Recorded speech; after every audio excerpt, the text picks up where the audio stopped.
শাকিব খান মানে নতুন চমক, নতুন কিছু, আর অরণ্য মামুন মানে সবসময় নতুন। তো দুইটাই নতুন, ভালো কিছু হবে ইনশাআল্লাহ। আপু গান দুটি ভাষায় মুক্তি পেয়েছে, দুটি দেখা হয়েছে কিনা? হ্যাঁ, দেখা হয়েছে। কোনটা বেশি ভালো লেগেছে?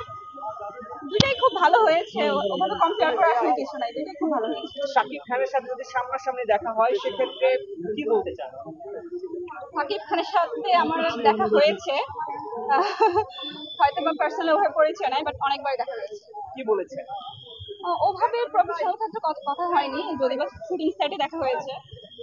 কিছু বলার নাই, আসলে উনি তো অনেক বড় স্টার, সো ওই দিক থেকে উনি সবারই খুবই পছন্দের আর্টিস্ট।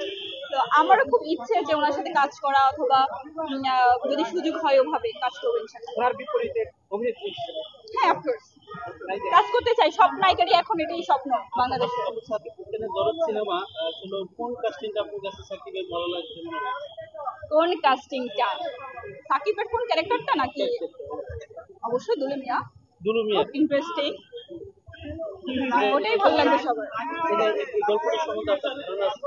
গল্পটা সম্পর্কে যদি আমার পার্সোনাল ধারণা থাকলেও আমি এখন এখানে বলতে চাচ্ছি না, বিকজ অফ সবাই আমরা কোনো জায়গায় দেখতে যাব, সবাই দেখবো, এন্ড আলোচনা সমালোচনা, ভালো লাগা খারাপ লাগা সবাই তখনই বুঝতে পারবো। একটু একটু যদি বলতেন আমাদের, একটু বলতেন, পুরোটা না বলেন।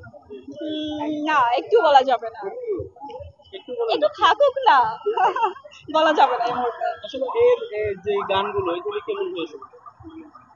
গানগুলো তো আপনারাও দেখেছেন, আই থিঙ্ক সবারই ভালো লেগেছে, এখানে যারা আছেন সবারই ভালো লেগেছে, আমারও পার্সোনালি খুব ভালো লেগেছে, ইনফ্যাক্ট আমি অনেকবার দেখেছি। কোন গানটা আপনার কাছে বেশি ভালো লাগছে?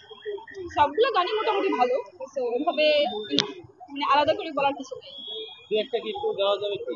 আমি একদম গান গাইতে পারি না, সো গান গিয়ে ভাইরাল হতে চাই না। প্রিয় তোমার একটা গান একটু শোনান আমাদের। আসলে আমি ওভাবে গান গাইতে পারি না, প্রিয় তোমার যেটা পারি না সেটা ট্রাই করা দরকার কি। কি নিয়ে ব্যস্ত সময় কাটাচ্ছে? আমি আপাতত নাটকে কাজ করছি আর র্যাম্পে কাজ করছি। আসলে নাটক, মডেলিং এটা সীমাবদ্ধ নাকি সিনেমা বা বড় বড় টেলিভিশন চ্যানেল?